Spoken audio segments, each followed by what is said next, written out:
দর্শক, আপনাদেরকে স্বাগত জানাচ্ছি এটিএন নিউজের বিশেষ সাক্ষাৎকারে। আজকে আমাদের সাথে অতিথি হিসাবে রয়েছেন বাংলাদেশ জামায়াতে ইসলামের আমির ডাক্তার শফিকুর রহমান। আসসালামু আলাইকুম। ওয়ালাইকুম আসসালাম ওয়া রাহমাতুল্লাহ। কেমন আছেন আপনি? আলহামদুলিল্লাহ। আপনার মাধ্যমে দর্শকদেরকে আমারও সালাম এবং শুভেচ্ছা। জামায়াত বাংলাদেশে দীর্ঘদিন কোনো রাজনৈতিক প্রোগ্রাম করতে পারে নাই, এমনকি রাস্তায়ও নামতে পারেনি। কোনো প্রোগ্রাম করতে গেলে সেক্ষেত্রে গোপনে কোথাও একটা প্রোগ্রাম করতে হয়েছে। সারাক্ষণ নেতাকর্মীরা পুলিশের ধরপাকড়ের একটা দুশ্চিন্তার মধ্যে কেটেছে। দীর্ঘ এত বছরেও হয়তো বা জামাতের কোনো নেতাকর্মী ঘরে ঘুমাতে পারেনি। সেই জায়গা থেকে শিক্ষার্থী এবং সাধারণ ছাত্র জনতার আন্দোলনের মুখে শেখ হাসিনা সরকারের পতন হয়েছে। আপনারা একটি সরকারের রূপরেখা দিয়েছেন এবং একটি সরকার এখন ক্ষমতায় আছে, অন্তর্বর্তীকালীন সরকার। আসলে আপনাদের এখন উপলব্ধিটা কি? ধন্যবাদ আপনাকে। উপলব্ধিটা বলার আগে একটু পেছনে যেতে হয়। আমরা সবাই জানি যে বর্তমান সরকার 2007 সালে যারা অবৈধভাবে 2 বছরের জন্য ক্ষমতা দখল করে রেখেছিল, যেটা আসলে কোনো গঠনতান্ত্রিক বা সাংবিধানিক ভিত্তি ছিল না, সেই সরকারের ধারাবাহিকতা। এটা নতুন কোনো সরকার না। কারণ ওই সরকারটা প্রতিষ্ঠিত হওয়ার পরে শেখ হাসিনা বলেছিলেন যে এই সরকার আমাদের আন্দোলনের ফসল, এটা বুঝতে হবে আমাদের। তো ফসল যার গড়ে উঠেছে তারই বোঝাপড়ার মাধ্যমে 8 সালের নির্বাচন, ডিসেম্বরে যে নির্বাচন হয়েছিল 29 তারিখ, সেই নির্বাচনে আওয়ামী লীগকে বিপুল ভোটে তারাই জিতিয়ে আনে এবং শেখ হাসিনা নিজেই বলেছেন যে এত আসনে আমরা জয়লাভ করবো আমি নিজেও ভাবিনি, আসলে ভাবার কথা ছিল না। এরপরে ক্ষমতায় আসার পরেই তারা এক এক করে রাষ্ট্রের বিভিন্ন স্তম্ভে আঘাত দিয়েছেন। প্রথম আঘাতটাই ছিল দ্বিতীয় মাসে, ফেব্রুয়ারি মাসের 26 এবং 27 তারিখ পিলখানায় বিডিআর এর সদর দপ্তরে। সেখানে বিডিআর এর মহাপরিচালক শাকিল আহমদ সাহেব থেকে শুরু করে, মেজর জেনারেল শাকিল আহমদ, ওনার থেকে শুরু করে 57 জন দেশপ্রেমিক প্রতিশ্রুতিশীল সেনা কর্মকর্তাকে নির্মমভাবে হত্যা করা হয়েছিল এবং তাদের সাথে তাদের পরিবারের মহিলা সদস্যদেরকে প্রথমে বেইজ্জত করা হয়, তাদের ইজ্জত লুণ্ঠন করা হয়, তারপরে তাদেরকে হত্যা করা হয়। কিন্তু এই হত্যাকাণ্ডটা ছিল পুরোটাই রহস্যকর। এটা শুধু ডাল ভাতের ব্যাপার ছিল না। এই হত্যাকাণ্ডের পুরাটা সময় জুড়ে সেখানে ছিল বিশৃঙ্খলা। সরকার তাতে কোনো ইফেক্টিভ পদক্ষেপ নেয়নি, বরঞ্চ হত্যাকাণ্ড যারা ঘটিয়েছে তাদেরকে গণভবনে এনে প্রধানমন্ত্রী ডায়ালগ করেছিলেন। তাদেরকে তিনি অ্যারেস্ট করার দরকার মনে করেন এত বড় জঘন্য কাজ করার। এরপরে দেখা গেল যে নির্দিষ্ট সংখ্যক মানুষ কারাই হত্যাকাণ্ড ঘটিয়েছে তার রহস্যটা আর জাতির সামনে আসলো না। এইটাকে কেন্দ্র করে বিডিআর এর পুরো বাহিনীটাকে ধ্বংস করা হলো, 15,000 লোককে চাকরি থেকে খারিজ করা হলো এবং 10,000-এর মতো লোক তাদেরকে জেলে পাঠানো। এই 10,000 15,000 লোক তো আর এই ঘটনায় জড়িত ছিল না। উদ্দেশ্য ছিল এই বাহিনীটাকেও শেষ করা, সেনাবাহিনীর মনোবল এবং কোমর ভেঙে দেওয়া। এক দিলে 2 পাখি তারা শিকার করেছেন। এটার সাথে জড়িত বিভিন্ন ব্যক্তির নাম তখনও এসেছে আর এখন আবার বিশেষ করে নতুনভাবে আসছে। কারা ছিলেন এদের নাম এখন কিন্তু আসতেছে। এদেরকে বিচারের আওতায় তো আনা হলোই না, বরঞ্চ নিরীহ মানুষকে সেখানে বলির পাঠা বানানো। সত্যিকার অর্থে এখানে ন্যায় বিচার প্রতিষ্ঠা হলো না। ব্যক্তির পরিবারগুলা কোনো বিচারই পেল না বলতে হবে, বরঞ্চ কিছু নিরীহ মানুষের উপরে উল্টা বিচারের নামে জুলুম করা হলো। আর যারা সত্যিকারের অপরাধী তাদেরকে নিরাপদে রাখা হলো। এরপরেই তারা আঘাত আনলো জামাত ইসলামের উপরে। তাহলে সেনাবাহিনীর উপরে আঘাত আনার পরে জামাত ইসলামের উপর আঘাত আনলো কেন? জামাত তো এই দেশের তখন সর্ববৃহৎ দল ছিল না। এই আঘাত আনার অর্থ হচ্ছে সেনাবাহিনী যেমন দেশপ্রেমিক, জামাত ইসলামী তেমনি দেশপ্রেমিক। এই দেশপ্রেমটাই তাদের কাছে, জামাত ইসলামের এই দেশপ্রেম তাদের কাছে ছিল অপরাধ। এই অপরাধের দায়ে দেশপ্রেমের ব্যাপারে যে দলটি কখনো আপোষ করেনি, ফাঁসি হাসি মুখে বরণ করেছে কিন্তু আপোষ করেনি, কারো কাছে মাথা নত করেনি আল্লাহ ছাড়া, সেই দলকে দমন করা তাদের খুব প্রয়োজন ছিল। এই জন্য যাদের বিরুদ্ধে 42 বছর কোনো ধরনের একটা জিডি পর্যন্ত কোনো মামলায় ছিল না, 71-এর মুক্তিযুদ্ধ বিষয়ক, তাদেরই বিরুদ্ধে 42 বছর পরে বানাওয়াট মামলা হাজির করে সাজিয়ে গুজিয়ে মিথ্যা মামলায় তাদেরকে ফাঁসি দেওয়া হলো, শাস্তি দেওয়া হলো। এক এক করে 5 জনকে ফাঁসি, তারপরে আরো 5 জনকে জেলের ভিতরে তারা খুন করলো বিনা চিকিৎসায়, আর একজন র্যাবের অশুভ আচরণের শিকার হয়ে হসপিটালে ইন্তেকাল করলেন। আমাদের 1 থেকে শুরু করে 11 জন সিনিয়র দায়িত্বশীল নেতাকে তারা এইভাবেই বিচারিক হত্যাকাণ্ড সংগঠিত করলো, যেটাকে আমরা জুডিশিয়াল কিলিং বলছি। এর পাশাপাশি আমাদের 5 শতাধিক কর্মীকে এই সময়ের ভিতরে খুন করা হয়েছে। এই সংখ্যা হয়তো 1000 হতে পারে, সঠিক হিসাবটা আমরা এখনো পাইনি, কারণ অনেকে এখনো লাপাত্তা, কোথায় আছে পরিবারও জানে না, আমরাও জানি না। গুম করা হলো প্রফেসর গুলাম আজম রাহিমাহুল্লাহ, তার ছেলে, যিনি একজন অত্যন্ত চৌকস সামরিক অফিসার ছিলেন, যিনি সোর্ড অফ অনার পাওয়া ক্যাডেট, তাকে পর্যন্ত গুম করা হলো তার বাসা থেকে, ব্রিগেডিয়ার জেনারেল আমান আল আজমি। আবার গুম করা হলো মীর কাসিম আলী সাহেবের ছেলে মীর আহমদ বিন কাসিম আরমানকে, ব্যারিস্টার, তার বাসার থেকে। এভাবে আরো অনেককেই গুম করা হয়েছে। শুধু আমাদের দলের লোকদেরকেই গুম করা হয় নাই, রাজনৈতিক প্রতিপক্ষ হিসাবে বিরোধী দলের বিএনপি সহ আরো অনেকেই এরকম গুম করা হয়েছে, খুন করা হয়েছে। এরপরে লক্ষ্য করবেন যে বাংলাদেশের রাজনীতিতে তো নয়, বরঞ্চ উপমহাদেশ বা কোনো মহাদেশের রাজনীতিতে এটা আছে কিনা আমরা জানি না, যে রাজনৈতিক প্রতিপক্ষের ঘর বাড়ি জ্বালাইতে হবে, ভাঙতে হবে এবং বুলডোজার চালাইতে হবে বাস্তবে। সেই কাজটাও তারা করেছেন, বুলডোজার দিয়ে আমাদের নেতৃবৃন্দের ঘর দুয়ার ভেঙে দিয়েছে।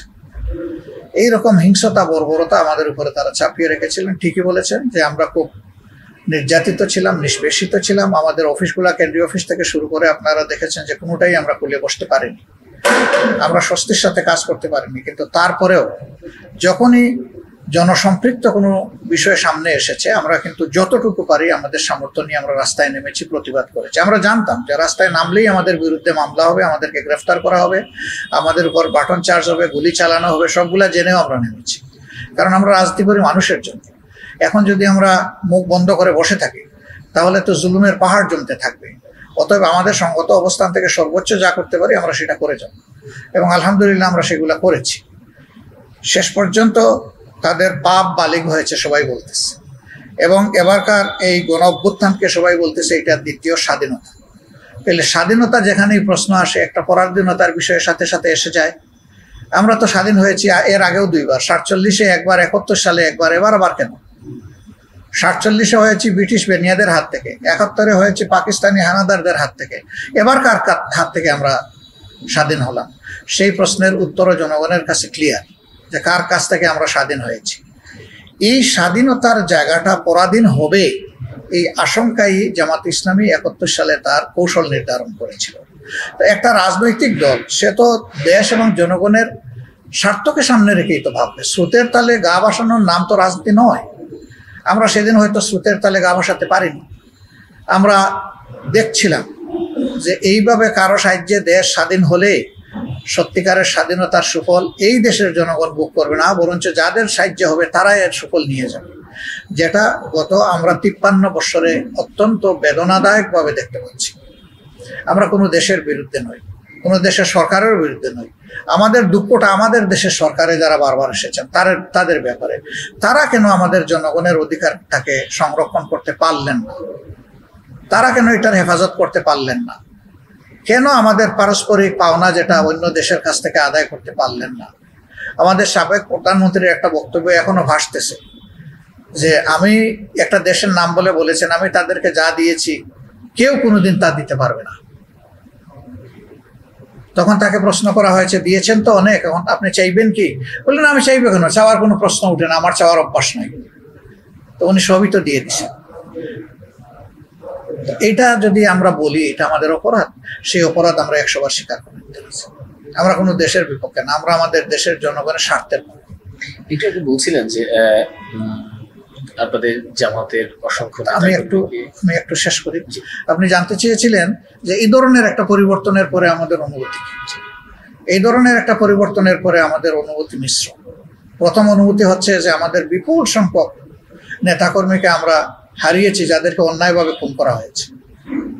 তাদের স্মৃতি আমাদেরকে পীড়া দেয়। একটা দলকে ধ্বংস করার জন্য তাদের নেতাকর্মী এবং শীর্ষ নেতাদেরকে খুন করা হয়েছে, এটা আমাদেরকে কষ্ট দেয়। কিন্তু আবার দেখি যখন সব কষ্টের পরে যারা আমাদের উপরে জুলুম করেছিল, আমরা তো ওই দেশেই ছিলাম।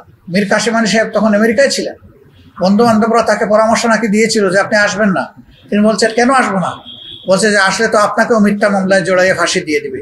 উনি বলছে আমার কিসমতে যদি ফাঁসি থাকে আমি ফেস করব, আর আমার বিরুদ্ধে মামলা দিল, আমি যদি দেশে না আসি তাহলে তো আমি স্বীকার করে নিলাম যে আমি অপরাধী। আমি তো অপরাধ করি নাই, আমি স্বীকার করবো কেন? তিনি বীরত্বের সাথে দেশে ফিরে এসেছিলেন এবং হাসি মুখে তিনি ফাঁসি বরণ করেছেন, কিন্তু অন্যায়ের কাছে মাথা নত করেননি। আজকে তারা বলে থাকেন যে বাংলাদেশকে তারা অনেক দিয়েছেন এবং তারা নাকি উন্নয়নের মহাসড়কে উঠাই দিয়েছেন বাংলাদেশকে। তো উন্নয়নের মহাসড়কে উঠালেন, জাতিকে অনেকই দিলেন, তাহলে তাদের পালাতে হবে কেন? আমাদের তো কোনো নেতা পালান নাই, এদেশ থেকে পালানোর চেষ্টাও করেন নাই। তারা তো নিজের জায়গায় থেকেই আইনকে মান্য করে তাদেরকে গ্রেফতার করা হয়েছে, বিচারিক আদালতে তাদেরকে হত্যা করা হয়েছে, কিন্তু সেই আদালতে আমরা লড়াই করেছি। দুনিয়াবাসী জেনেছে স্কাইপ কেলেঙ্কারি, সেফ হাউসের কেলেঙ্কারি, আমরা সব উন্মুক্ত করেছি যে আমাদের উপরে জুলুম করা হয়েছে, আপনারা সাক্ষী থাকুন। আলহামদুলিল্লাহ, সরকার আমাদের উপরে জুলুম করেছে, বিনিময়ে আমরা জনগণের দোয়া এবং সহানুভূতি পেয়েছি, সমর্থন পেয়েছি। এই জন্য আল্লাহর দরবারে আমরা শুকরিয়া আদায় করি। আর আমাদের প্রিয় জনগণ যারা এই বিপদের সময় আমাদের পাশে দাঁড়িয়ে আমাদেরকে সহানুভূতি সমর্থন জানিয়েছেন, দোয়া করেছেন, আমরা তাদের কাছে কৃতজ্ঞতা প্রকাশ করি। এই হচ্ছে আমাদের অনুভূতি। এখন তারা চলে গেছেন, এখন আমরা পিছন নিয়ে কামড়াকামড়ি করতে চাই না।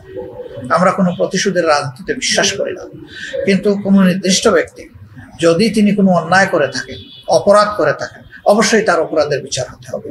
সে ভিকটিম ফ্যামিলি, ক্ষতিগ্রস্ত ফ্যামিলি, যারাই বিচার চাইবে, আমরা তাদের সকলকে নীতিগতভাবে সহযোগিতা করার জন্য প্রস্তুত। আপনি জামাতের শীর্ষ নেতাদের কথা একটু বললেন, আমি যদি একটু যে আপনারা যদি মনে করেন তাদেরকে অন্যায়ভাবে বিচারের মুখোমুখি করা হয়েছে, সেক্ষেত্রে আসলে আপনারা কোনো আইনগত কোনো ব্যবস্থা নেবেন কিনা, বা যারা ওই সময় মিথ্যা সাক্ষ্য দিয়েছে আপনাদের বিরুদ্ধে তাদের ব্যাপারে কোনো পদক্ষেপ নেবেন কিনা? অবশ্যই আমরা নেব, কেন নেব না? আমরা প্রত্যেকটি ভিকটিম ফ্যামিলিই নেবে। অবশ্যই তাদেরকে বিচারিক হত্যাকাণ্ড অন্যায়ভাবে করা হয়েছে। যাদের বিরুদ্ধে 42 বছর একটা জিডিও ছিল না, তারা অপরাধী হয় কিভাবে? তারা যদি অপরাধী হতেন তাইলে শেখ মুজিব যাদের তালিকা করেছিলেন যুদ্ধ অপরাধী হিসাবে, তাদের তালিকায় ইনাদের নাম থাকতো। ওনাদের কারো নাম তো থাকা দূরের কথা, একটা জিডিও ছিল না। এটা সম্পূর্ণ বানায়ট, রাজনৈতিক অসৎ উদ্দেশ্য প্রণোদিত, এবং জামাতকে ধ্বংস করার জন্য এটা ছিল একটা মিথ্যা প্রয়াস। এখন যারাই এই ব্যাপারে ক্ষুব্ধ ফ্যামিলিগুলো ব্যবস্থা নিতে যাবে, আমরা তাদের পাশে থাকবো, আগেও ছিলাম, এখনো থাকবো। দল হিসেবে নিবন্ধন বাতিল রয়েছে, অন্যদিকে রাজনৈতিক দল হিসেবে জামাত এবং যে ছাত্র সংগঠন আছে, ছাত্র শিবির সহ অন্যান্য সংগঠন যারা আছে, সেগুলো নিষিদ্ধ করা আছে। আসলে এই মুহূর্তে আপনাদের পরিকল্পনাটা কি? আসলে যারা নিষিদ্ধ করেছেন, এখন আল্লাহই তো তাদেরকে নিষিদ্ধ করে দিয়েছেন। জনগণের ধারা আপনারা দেখতেই পাচ্ছেন। এখন কেউ সাহস করে পরিচয় দিচ্ছে না যে আমি অমুক লীগ। আমরা তো আলহামদুলিল্লাহ সাহস করে বাংলাদেশেই ছিলাম এবং বলতাম আমি জামাত ইসলাম। এটা একটা জিনিস, আল্লাহর বিচার। দ্বিতীয়টা হচ্ছে যে এদেশের জনগণ তার সাক্ষী। যখন ছাত্র জনতার এই আন্দোলন একেবারে সফলতার দ্বার প্রান্তে, তখন সরকার দিশাহারা হয়ে এই আন্দোলনকে ব্যর্থ করার জন্য, দৃষ্টি ভিন্ন দিকে নিয়ে যাওয়ার জন্য তড়িঘড়ি করে এই মাসের 1 তারিখ 1 আগস্ট একটা প্রজ্ঞাপনের মাধ্যমে তারা আমাদেরকে নিষিদ্ধ ঘোষণা করে। কে নিষিদ্ধ ঘোষণা করেছে? যে সরকারটার কোনো নৈতিক এবং আইনগত বৈধতাই নেই। 18 সালের ইলেকশন এবং 24 সালের ইলেকশন, এটার মিনিমাম কোনো বৈধতা নেই। আমরা এদেরকে কোনো সময় সরকার বলে মানিই নেই, স্বীকার করি নেই। তারপরেও তারা ছিল, বৈধ হোক অবৈধ হোক। এখন এই সময় যে আদেশ দিয়েছে, এটা ছিল গুরুতর অন্যায়। ট্রাম্প কার্ড হিসাবে ব্যবহার করে আমাদের উপর দিয়ে চালিয়ে দিয়ে, আমাদের উপর তারা চেয়েছিল যে আমরা লাফ দিয়ে রিয়াক্ট করে রাস্তায় নেমে যাবো হাজার হাজার লোক নিয়ে, আর উপর থেকে এবার যেভাবে হেলিকপ্টার দিয়ে গুলি করে মানুষ খুন করেছে, সেভাবে আমাদেরকে মেসাকার করে খুন করবে। সারা দেশবাসী এবং দুনিয়ার দৃষ্টি চলে যাবে আমাদের দিকে, এই আন্দোলন মাঠে মারা যাবে। আমরা তাদের এই কুটচাল, এই দুষ্ট বুদ্ধি আমরা বুঝতে পেরেছি বলেই তাদেরকে বলেছি যে খেলা শেষ হয়ে যাবে, একটু অপেক্ষা করলেই, আমরা তোমাদের পাতা ফাঁদে পা দেব না।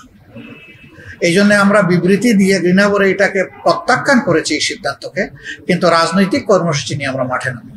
তারা এটাই চেয়েছিল, তো আমরা তো তাদের পাতা ফাঁদে পা দিতে পারি না, এই জন্য আমরা দেইনি। এখন বলবেন যে এখন নিষিদ্ধ যেটা করেছে এটার অবস্থা কি হবে? হ্যাঁ, এটা একটা প্রজ্ঞাপন তো আছে। আমরা এই সরকারের মানেন না মানে হ্যাঁ আছে, আমরা সরকারের কাছে এটাই বলেছি যে এই সরকার অবৈধ অবস্থায় যতগুলা নির্বাহী আদেশ দিয়েছে সবগুলাই এখন বাতিল হওয়া উচিত, একটাও থাকা উচিত না। শুধু জামাতের এই বৈধতার অবৈধতা কেন, সবগুলা এই অবৈধ সরকারের কোনো নির্বাহী আদেশই থাকা উচিত নয়। আর বিচারিক আদালতে যেগুলা হয়েছে সেটার বিচারের পিঠে বিচার আছে, কিন্তু দুনিয়ায় এই বাংলাদেশে এটা প্রমাণ হয়ে গেছে, তো বিচারের পিঠে বিচার আসবে, স্বাভাবিক। এটার নাম প্রতিশোধ নয়। প্রতিশোধ হচ্ছে আইন হাতে তুলে নিয়ে কাউকে আঘাত দেওয়া। আমরা ওই কাজ করবো না। সেক্ষেত্রে নতুন সরকার কাজ শুরু করেছে এর মধ্যে, যে বাংলাদেশটা একদমই ম্যাচাকার অবস্থা আর কি। তো সেক্ষেত্রে এই অন্তর্বর্তীকালীন সরকারের এই অবস্থা আসলে স্বাভাবিক করতে বেশ তাদেরকে কিছুটা বেগ পেতে হচ্ছে। তো সেই জায়গা থেকে আসলে তাদের একটা নির্বাচন আয়োজনেও একটু সময় তাদেরকে নিতে হবে। তো সেক্ষেত্রে আসলে আপনারা নির্বাচনের জন্য কি এখন প্রস্তুতি নিচ্ছেন, নাকি দল গোছানোর জন্য? যে এতদিন তো আসলে দল গোছাতে পারেন নাই, সেক্ষেত্রে আসলে এখন আপনাদের দলগতভাবে এখন কি ধরনের পরিকল্পনা আছে? দল আমাদের গোছানো, আলহামদুলিল্লাহ। আমাদের দল কখনো আগোছালো ছিল না, কারণ আমরা আমাদের গঠনতন্ত্র অনুসরণ করি। আমাদের নির্বাচনের ঠিক সময় মতোই সবগুলা নির্বাচন অনুষ্ঠিত হয়েছে, একটা পিরিয়ড ছাড়া। মাত্র একবার আমাদের লস হয়েছিল, এরপরে কিন্তু সব আমাদের স্বাভাবিক কার্যক্রমে আমরা যতটুকু পারি, যে পরিমাণ পারি, এটা বহাল আছে। সুতরাং ওই দল গুছানোর বিষয়টা অন্য দলের থাকতে পারে, আমাদের নেই। আমাদের দল গুছানো আছে, আল্লাহর মেহেরবানি। এখন কথা আসে যে এই সময় আমরা কি করব, কি করছি। আমাদের এখন প্রায়োরিটি চ্যাপ্টার, দলীয় স্বাভাবিক কাজকাম তো চলবেই। এর পাশাপাশি 1 নম্বর প্রায়োরিটি হচ্ছে যে কোনো মূল্যে নাগরিকদের নিরাপত্তাটা সংরক্ষণ করা, নিশ্চিত করা, আইন শৃঙ্খলা পরিস্থিতি নিশ্চিত করা। 2 নম্বর হচ্ছে যারা শহীদ হয়েছে তাদের পরিবারের কাছে গিয়ে তাদেরকে সান্ত্বনা দেওয়া এবং কিছু করণীয় থাকলে সেই নৈতিক দায়িত্ব পালন করা। 3 নম্বর হচ্ছে বিপুল সংখ্যক মানুষ যারা আহত হয়েছে, তারা অনেকেই চিকিৎসা দেশে হয়তো বা সম্ভব না। দেশে যাদের সম্ভব তাদেরকে যতটুকু সম্ভব সহায়তা দেওয়া। সরকার তো ইদানিং বলেছে যে চিকিৎসা ফ্রি, কিন্তু তার সাথে যে অ্যাটেন্ডেন্স লোকটা, তার খাওয়ারও কি ফ্রি? ওইটা তো ফ্রি নাই। অনেক গরিব পরিবার, তার মা আছে, বাবা আছে, এখানে এসে পড়ে আছে, ওখানে পেটে ভাত দেওয়ার মতো কিছু নাই, সেগুলো তো দেখতে হবে। তো এই জায়গাগুলোকেও আমরা দেখার চেষ্টা করছি আমাদের সামর্থ্যের ভিতরে। এটা হলো আমাদের 2 নম্বর প্রায়োরিটি। আমাদের 3 নম্বর প্রায়োরিটি হচ্ছে যে আওয়ামী লীগ সরকার যেভাবে সবগুলা সাংবিধানিক প্রতিষ্ঠানকে ধ্বংস করে ফেলেছিল, নির্বাচন কমিশন থেকে শুরু করে পুলিশ বিভাগ, বিচার বিভাগ, সিভিল প্রশাসন, তারপরে মানবাধিকার কমিশন, অডিটর জেনারেলের অফিস, এনবিআর, এই ধরনের মৌলিক যে বাংলাদেশ ব্যাংক, এই জায়গাগুলোকে এখন পরিচ্ছন্ন করা, মতলববাজ, অসৎ, দুর্নীতিপরায়ণ যারা আছে তাদেরকে সরিয়ে এখানে দেশপ্রেমিক যারা করিতকর্মা আছেন তাদেরকে এখানে বসানো। আপনারা জানেন যে শুধু রাজনৈতিক কারণে এদেশের বহু মেধাবী মানুষকে তাদের সার্ভিস থেকে বঞ্চিত করা হয়েছে। তাদেরকে এখন উপযুক্ত জায়গায় বসিয়ে তাদের সার্ভিসটা নেওয়া। এখন যদি আওয়ামী লীগেরও কেউ কথার কথা, সে যদি দক্ষ মানুষ হয়, সৎ হয়, সেও যেন তার জায়গায় থাকে। আমরা চাইবো না যে শুধু আওয়ামী লীগ সমর্থন করার কারণে তাকে এখান থেকে সরাই দেওয়া হয়। তবে হ্যাঁ, সে যদি আওয়ামী লীগের দলবাজি ওখানে করে থাকে, তার এখানে থাকা উচিত না, এই জায়গা তারই ছেড়ে দেওয়া উচিত। এটা শিক্ষা প্রতিষ্ঠানের ক্ষেত্রে একই কথা, সব জায়গায় একই কথা। তো এই জায়গাগুলা মেরামত করতে তো বর্তমান সরকারে যারা আছেন, অন্তর্বর্তীকালীন সরকার, তাদের তো একটু সময় লাগবে। এই যৌক্তিক সময়টা, অপটিমাম টাইমটা আমরা তাদেরকে দেওয়ার পক্ষে। এখন এই ব্যাপারে কিছু বলাটা এটা সঠিক নয়। তারা ক্ষমতায় দায়িত্ব নিয়েছেন 10-12 দিন মাত্র হয়েছে, এর বেশি তো হয়নি। তো তারা কি করবেন? তাদেরকে একটু সুযোগ দিতে হবে না, দেখতে হবে না, পরামর্শ সহযোগিতা করতে হবে না? তারা তো নিজে এসে জুড়ে বসে যাননি, আমরাই তো তাদেরকে বসিয়েছি। তা আমরা মনে করি মিনিমাম 1 মাস সময় তাদেরকে একটু শৃঙ্খলায় আসার সময় দিতে হবে। এরপরে তাদেরকে আমাদের যে পরামর্শগুলো দিয়ে তাদেরকে সহযোগিতা করা, আগায় দেওয়া। এখন যদি তারা চলার পথে দেখা যায় জাতীয় প্রত্যাশার বিপক্ষে কোনো পদক্ষেপ নেন, সেটা ধরে দেওয়া, সংশোধন করা, সংশোধন না হলে তার প্রতিবাদ করা, এটা আমাদের দায়িত্ব রাজনৈতিক দল হিসাবে। তো ওই পর্যন্ত যাওয়ার মতো কোনো পরিস্থিতি এখনো সৃষ্টি হয়নি। আমরা তাদেরকে এখন সহযোগিতা করাটাই দরকার মনে করি। এই সময়টা কতদিন পরে তারা নির্বাচন দিবেন এখনই বলা এটা সঠিক বলে আমরা মনে করি না। বাংলাদেশ জামাতে ইসলামের নাম শুনলেই মানুষ একটা ভয়ে কাজ করতে, বা তাদেরকে আসলে বর্তমান সরকার এরকম একটা অবস্থায় তৈরি করে রেখেছে যে জামাত মানি হচ্ছে অনেক বড় সন্ত্রাসী একটা সংগঠন। শিবিরদেরকে বলা হতো রক কাটা শিবির, এবং নানাভাবে আসলে জামায়াত ইসলামকে ব্যবহার করা হতো, সামনে উপস্থাপন করা হতো। কিন্তু এইবারে বর্তমান সরকারের পতনের পরে আমরা জামাতকে দেখেছি একদমই ভিন্ন একটা চরিত্রে। আপনারা এই সরকার পতনের পরে বিভিন্ন মন্দির পাহারা দিচ্ছেন, আহতদের বাড়ি ঘরে যাচ্ছেন, নিহত সাংবাদিকদের সহযোগিতা করছেন, মানে অর্থাৎ একটা গোছানো কাজের মধ্যে কোথাও কোনো ধরনের বিশৃঙ্খলা করছেন না। এটা কি আসলে রাজনৈতিক কৌশল? না, দেখেন, এটা নতুন কিছু না, এটা আগেও ছিল। কিন্তু আমি যেহেতু স্পষ্ট কথা বলি, স্পষ্ট কথা বলতে আমি কোনো হেসিটেশন কখনো নেই। এই আপনাদের এই মিডিয়াটা সহ সমস্ত মিডিয়াই আমাদেরকে মানুষের কাছে ভীতিপ্রদভাবে তুলে ধরেছে, যা আমরা নই। এটাও আমাদের উপর একটা জুলুম ছিল। এখন যেহেতু সেই ভীতিটা আপনাদের উপরেও নাই, চাপ নাই, এখন আপনারা বিবেকের আলোকে কাজ করতে পারছেন, এই জন্য আপনারা এখন খোলা চোখ এবং মন নিয়ে দেখার সুযোগটা পাচ্ছেন। তবে এটা ঠিক যে এবারকার যে পরিস্থিতি, এটা তো এর আগে কখনো আসেনি। পরিস্থিতির গভীরতার কারণেই আমাদের অ্যাক্টিভিটিসগুলো হয়তো আপনাদের কাছে বেশি ধরা পড়ছে, কিন্তু আগেও কিন্তু আমরা এই কাজগুলো করেছি। যেমন বাবরি মসজিদ যখন ধ্বংস করা হয়, তখন বাংলাদেশে একটা উত্তেজনা দেখা দিয়েছে, কিন্তু সেই সময় আমরা কিন্তু মসজিদ, মন্দির, তারপরে বৌদ্ধ মন্দির, এগুলার তখন আমরা কিন্তু পাহারা দিয়েছি, গির্জা আমরা পাহারা দিয়েছি। তো সে তো অনেকদিন আগের কথা। এখনকার জেনারেশন এটা জানে না। এখনকার জেনারেশন এবারকারই আমাদের এই কাজটা দেখতে পেরেছে। নিয়মিতভাবে মানবিক কাজে তো আমরা সবসময় আছি। আমাদের এটা তৃতীয় দফা কর্মসূচি, স্থায়ী কর্মসূচি, যে যেখানেই মানুষের কষ্ট, যেখানেই মানুষের দুর্ভোগ, জামাত সেখানে তার সামর্থ্য পুরাটা নিয়ে পৌঁছে যাবে এবং দাঁড়ায় যাবে। তাই সেটাই আপনারা দেখতে পাচ্ছেন। হয়তো পরিস্থিতির গভীরতার কারণে একটু বেশি এবার প্রকাশ পাচ্ছে। আর আরেকটা যেটা বলেছেন যে জামাতকে একটা অন্যভাবে রক কাটা, এটা সেইটা বলে সমাজের মানুষের কাছে একটা ভীতিপ্রদ দল হিসাবে তুলে ধরা হয়েছে। যারা বাংলাদেশকে বিক্রি করে দেওয়ার পক্ষে, দেশপ্রেমিক দলের বিরুদ্ধে তাদের আর অস্ত্র কি? কোনো আদর্শ দিয়ে তো মোকাবেলা করার মতো সেই পুঁজি তাদের নেই। এই জন্য মিথ্যা প্রপাগান্ডার আশ্রয় নিয়েই তারা জনগণকে বিভ্রান্ত করেছে। আমরা আশা করি যে আমাদের সব কিছু দেখে জনগণ এখন বুঝতে পারছে যে জামাতের উপরে জুলুম করা হয়েছে। জামাত তো এমন না, শিবির তো এমন না। যদি এমনই হতো তাহলে সবচাইতে মজলুম দলটাই তো এবার সবচাইতে বেশি বিশৃঙ্খলা করার কথা, প্রতিশোধ নেওয়ার কথা। কিন্তু আল্লাহর মেহেরবানি বাংলাদেশের কোথাও একজন মানুষ এখন পর্যন্ত আমাদেরকে বলে নাই যে অমুক জায়গায় আপনাদের কর্মীরা এই কাজটা করেছে। আমি গতকালকে হিন্দু সম্প্রদায়ের কেন্দ্রীয় মন্দির যেটা, সেখানে গিয়েছিলাম, ঢাকা মহানগরীর উত্তরের কেন্দ্রীয় মন্দির।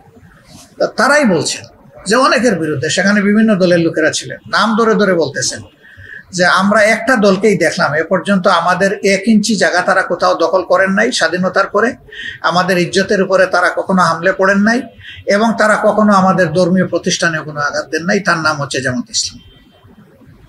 তারাই তো বললেন, এটা তো আমরা শিখিয়ে দিইনি। তারা বলতেও তো বাধ্য না। কেন? তারা নিজের বিবেক দিয়ে দেখছেন। তাদেরকেও বিভিন্নভাবে উস্কানি দেওয়া হয়েছিল। এবার আপনারা দেখেছেন বিভিন্ন জায়গা থেকে প্রপাগান্ডা করা হয়েছে। বিবিসি এই ব্যাপারে একটা এক্সক্লুসিভ নিউজ করেছিল যে তার বেশিরভাগই মিথ্যা, এটার সাথে বাস্তবের কোনো সম্পর্ক নেই। হ্যাঁ, কিছু জায়গায় যে কিছু ঘটে না এটা আমি বলবো না, ছোটখাটো কিছু জিনিস ঘটেছে। কাদের ক্ষেত্রে? তারা রাজনৈতিক অ্যাক্টিভিস্ট, তারা নির্দিষ্ট দলের কর্মী ছিলেন, মানুষের উপরে জুলুম করেছেন, তারা বেপরোয়া ছিলেন, ক্ষুব্ধ মানুষ তাদের উপরে এই সমস্ত আচরণ করেছে। তাদের পারিবারিক উপাসনালয় হয়তো বা কোথাও কোথাও ক্ষতিগ্রস্ত হয়েছে, কিন্তু মেইন মন্দির কোথাও কিন্তু এবার ক্ষতিগ্রস্ত হয়নি। আমাদের শক্ত পাহারার কারণে আমাদের কর্মীরা হাতে লাঠি নিয়ে রাস্তায় নামাজ পড়েছে, যায় নামাজ বিছিয়ে, কিন্তু জায়গা ছাড়েনি, দিন রাত পাহারা দিয়েছে। শুধু আমরা না, মাদ্রাসার ছাত্ররা নেমেছে। কওমি মাদ্রাসার বিপুল সংখ্যক ছাত্র এবার এই কাজ করেছে, আমরা দেখেছি। ছাত্রদলেরও কিছু লোককে আমরা কোনো কোনো জায়গায় পেয়েছি। যাদেরকে পেয়েছি আমরা তাদেরকে তো অস্বীকার করতে পারবো না। এই সবাই মিলে এবার একটা সামাজিক প্রাচীর গড়ে তুলেছিল, যার কারণে দুর্বৃত্তরা বড় কোনো সুযোগ নিতে পারে। ডিজাইন, এলিগেন্স, বিউটি, সেরা পণ্য সবার জন্য জেভিকো। বেশ কয়েকদিন ধরে আলোচনায় যে বাংলাদেশের যে ইসলামিক যে দলগুলো রয়েছে সেই দলগুলো মিলে একটা রাজনৈতিক জোট গড়তে যাচ্ছে, এরকম একটা গুঞ্জন রাজনৈতিক পাড়ায় রয়েছে। তো সেই জায়গা থেকে বাংলাদেশে ইসলামিক দলের মধ্যে জামায়াতে ইসলাম অন্যতম একটা রাজনৈতিক দল। অন্যান্য যে ইসলামিক দলগুলো রয়েছে তারাও আসলে জামায়াতের সাথেই একটা জোটে আগ্রহী। সেক্ষেত্রে আসলে জামাতের অবস্থানটা কি, জামাতের দৃষ্টিভঙ্গি কি? এই প্রশ্নের জন্য ধন্যবাদ। আমাদের আদর্শ যেহেতু একই আদর্শ হওয়া সত্ত্বেও বিভিন্ন বিষয়ে সামান্য মত পার্থক্য থাকতেই পারে। ইভেন একই দলের ভিতরেও মত পার্থক্য থাকে, তাই বলে তো দল টুকরা টুকরা হয়ে যায় না। বাস্তবতার প্রয়োজনে সবাই যেহেতু ফিল করছেন, আমরাও ফিল করি। তবে সময় মতোই ইনশাল্লাহ আপনারা দেখতে পারবেন যে আমরা কোন পথে হাঁটি। এখন সবাই অনুভব করছেন যে আগামীর দিনটা এক জালিমের হাত থেকে আরেক জালিমের হাতে যাওয়া উচিত, এবং ইদানিং আমাদের বক্তব্য এই ব্যাপারে স্পষ্ট। আমরা সতর্ক করে দিয়ে বলছি যে এমন যেন না হয় যে আমরা একটা জালিমের হাত থেকে ঠিকই মুক্তি পেলাম, আরেকটা জালিমের হাতে গিয়ে আমরা পড়লাম, এমন যেন না হয়। জাতিকে সতর্ক থাকতে হবে। তো এই দিক থেকে ইসলামী আদর্শ যারা অন্তরে লালন করে তারা আসলে সমস্ত মানুষের প্রতি শ্রদ্ধা রাখেন। সে কোন ধর্মের কোন দলের এটা বড় কথা না, সে একজন মানুষ, সে দেশের একজন নাগরিক। অতএব মানুষ এবং নাগরিক হিসাবে তার প্রাপ্যতার ভিত্তিতেই তার সাথে সম্মানজনক আচরণ ইসলাম করতে আমাদেরকে শেখায়। ইসলামই একমাত্র মানুষের ধর্মীয় স্বাধীনতা, জান মাল, ইজ্জত আবরুর নিশ্চয়তা দিতে পারে, আমরা যেটা বিশ্বাস করি। তো এই ভিত্তিতে সবাই এগিয়ে আসলে সেরকম ভালো কিছু হতেই পারে ইনশাআল্লাহ। বিএনপি জামাত 4 দলীয় ঐক্য জোট, এই নামটা খুব পরিচিত, কিন্তু আপনারা দীর্ঘদিন ধরেই বিএনপির সাথে নাই, বা আপনারা এখন জোট নাই, জোটগতভাবে আপনারা বিএনপির সাথে নাই। সেক্ষেত্রে আবারও কি বিএনপির সাথে জোট করার কোনো পরিকল্পনা আছে কিনা? দেখেন, আসলে এবার তো একটা অন্যরকম পরিবর্তন দেশে আসছে। এই বিষয়টাকে সারা দেশের জনগণ কিন্তু মূল্যায়ন করছে। আমরা জনগণের মূল্যায়নকে সম্মান করব ইনশাআল্লাহ। জনগণের মূল্যায়নে প্রত্যাশায় যা উঠে আসবে আমরা জনগণকে হতাশ করব না। তবে এটা ঠিক যে এখন আমাদের সাথেও কোনো জোট নাই, বিএনপির সাথেও কোনো জোট নাই। আমাদের এই দুই দলই কোনো জোটে নেই। কিছু কিছু দল জোটে আছে, আমাদের এই দুই দল কোনো জোটে নেই। তো সেটা সময় বলে দেবে। বিএনপির দৃষ্টিভঙ্গি, আচার আচরণ, আমাদের দৃষ্টিভঙ্গি, আচার আচরণ সব মিলাইয়া যদি জনপ্রত্যাশা কোনো দিকে যায়, আমরা জনপ্রত্যাশাকেই সম্মান করব। জনগণ কিন্তু আগামী দিনে একটা পরিচ্ছন্ন সরকার চাই। এত রক্ত, এত ত্যাগের বিনিময়ে আরেকটা জুলুমবাজ সরকার কিন্তু জনগণ দেখতে চায়। একটা এই মেসেজটা স্পষ্ট যে একটা স্বৈরাচার থেকে আর একটা স্বৈরাচারে মানুষ প্রবেশ করতে চায় না। এটা আসলে জামাতে ইসলামে নারীদের কি কোনো আসলে কর্মী আছে কিনা এক, আর এর সাথে একটু যোগ করি, সেটা হচ্ছে বাংলাদেশে কম সংখ্যায় হলেও ভিন্ন ধর্মাবলম্বী ভোটাররা রয়েছে বা একটা জনগোষ্ঠী রয়েছে। সেক্ষেত্রে আসলে এই সুযোগ আছে কিনা? Thank you. নারীদের ব্যাপারে আলহামদুলিল্লাহ আমার তো মনে হয় যে আমাদের সংগঠনে যত নারী সদস্য এবং কর্মী আছেন আনুপাতিক আর অন্য কোনো সংগঠনে আছে কিনা আমার সন্দেহ। আমাদের সংগঠনের অনুপাতটা হচ্ছে, নারীদের পার্সেন্টেজটা হচ্ছে 42%। অন্য কোনো সংগঠনে এতটুকু আছে কিনা আর বলতে পারবো, তারা বলতে পারবেন স্ব সংগঠন। আমরা নারীদেরকে অবশ্যই মূল্যায়ন করি, এই জন্য সংসদের নারী কোটায় এমপি হওয়ার প্রভিশন আছে। যদি আমরা এটা মূল্যায়ন না করতাম তাহলে আমরা নমিনেশন দিতাম না। কিন্তু অতীতে যতগুলো গ্রহণযোগ্য নির্বাচন হয়েছে এবং জামায়াত ইসলামী অংশগ্রহণ করেছে সব জায়গায় কিন্তু আমাদের নারী সংসদ সদস্যরাও ছিলেন। রাষ্ট্রের বিভিন্ন জায়গায় তারা গুরুত্বপূর্ণ দায়িত্ব পালন করছে, কারণ তারা এই সমাজের মানুষ। সবাই মিলেই তো এই সমাজটাকে আমরা সামনে আগাবো। নারী পুরুষের যৌথ সহযোগিতায় উদ্যোগে ইনশাল্লাহ আগাবে। আর অন্যান্য ধর্মাবলম্বীদের ব্যাপারে যে কথাটা বলেছেন, আমাদের প্রভিশন আছে। এক সময় আমাদের বিপুল সংখ্যক অন্য ধর্মের লোকরাও আমাদের সদস্য ছিলেন, এই সংগঠনের প্রাথমিক সদস্য। তারা ইচ্ছা করলে আরো আগাতে পারেন, কিন্তু ওই যে আমাদের বিরুদ্ধে অব্যাহত ষড়যন্ত্র, অপপ্রচার, এগুলার মাধ্যমে মানুষকে ভীত সন্ত্রস্ত করে রাখা হয়েছিল। এবার আমরা বিভিন্ন জায়গায় যাচ্ছি, আমি মনে করি না এমন কোনো পরিবেশ আছে যে আমাদেরকে খুশি করার জন্য লোক কথাগুলো বলবে। অনেকেই স্বতঃস্ফূর্তভাবে বলছে যে আমরা আপনাদের সাথেই কাজ করব, কারণ আমরা আপনাদের কাছে নিরাপত্তা পেয়েছি, যেটা অনেকের কাছে পাই। আমরা কিন্তু তাদেরকে আমাদের সাথে পাশে টানার জন্য এই কাজটা করি। আমরা আমাদের বিবেক এবং নাগরিক দায়িত্ববোধের জায়গায় না, ইসলাম নারীদেরকে রানীর মর্যাদায় প্রতিষ্ঠিত করে। ইনশাআল্লাহ আমাদের আদর্শ, এটা আল্লাহর দান আদর্শ, এটা যদি কায়েম হয়, নারীরা সেদিন গর্ববোধ করবে এই রাষ্ট্রের নাগরিক হয়ে। ইনশাআল্লাহ। আপনাদের এখনো অসংখ্য নেতাকর্মী গুম হয়েছেন, সেটা আপনি বলেছেন। এখনো অনেক নেতাকর্মী বিভিন্ন মামলায় কারাগারে আছেন, যারা হয়তোবা বাড়ি ছাড়া ছিলেন বা যাযাবর জীবনযাপন করছে, তারা হয়তোবা এই সরকার পতনের পরে ফিরে এসেছেন। কিন্তু যারা কারাগারে রয়েছেন, যারা বিভিন্ন মামলায় রয়েছেন, তাদের মুক্তির ব্যাপারে কোনো পদক্ষেপ নিচ্ছেন কিনা? হ্যাঁ, এরকম এখন সংখ্যাটা আগের চেয়ে কমে এসেছে, কারণ এই সরকারের পরিবর্তনের দিন থেকেই বিপুল সংখ্যক নির্যাতিত নেতাকর্মী সকল দলের সাথে আমাদের দলেরও তারা মুক্তি পেয়েছে। এই সংখ্যাটা এখন খুব বেশি না, কিন্তু সেটাও একজনও যদি হয় এবং যদি তাকে রাজনৈতিক উদ্দেশ্য প্রণোদিত হয়ে তাড়িত হয়ে যদি তাকে রাখা হয়, তার মুক্তির জন্য আমরা চেষ্টা করছি এবং আশা করি তারা মুক্ত হয়ে যাবে ইনশাআল্লাহ। দেশবাসীর উদ্দেশ্যে আসলে জামায়াত ইসলামের আপনি প্রধান ব্যক্তি হিসাবে, জামায়াত ইসলামের আমির হিসাবে আপনার বক্তব্য কি? আমি আপনাদের মাধ্যমে প্রিয় দেশবাসীকে বলতে চাই যে দেশটা আমাদের সবার।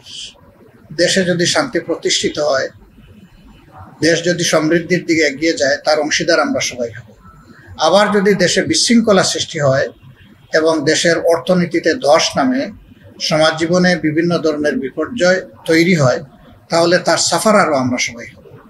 এই জন্যে আমাদের দায়িত্ব হবে যে দেশটাকে সামনের দিকে এগিয়ে নিয়ে যাওয়ার জন্য পিছনের দিকটাকে পিছনে ফেলে দিয়ে সামনের একটা নতুন পরিকল্পনা নিয়ে, দৃষ্টিভঙ্গি নিয়ে আমরা যেন সামনে আগাতে পারি।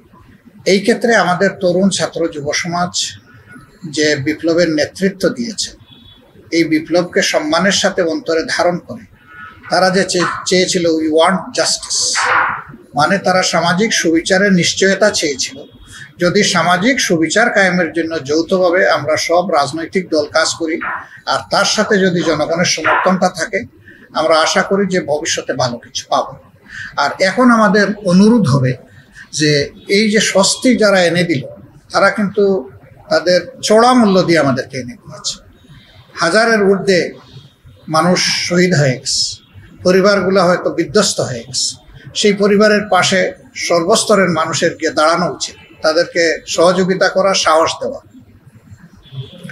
আর যারা আহত হয়েছে তাদের সুস্থতা, তাদের চিকিৎসা এবং পুনর্বাসনে সক্রিয় ভূমিকা রাখা।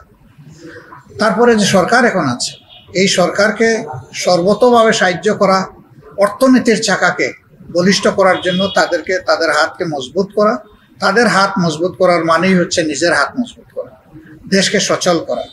এই ব্যাপারে দেশে এবং প্রবাসে যারাই আছে তাদের সকলের সমন্বিত ভূমিকা পালন করা উচিত।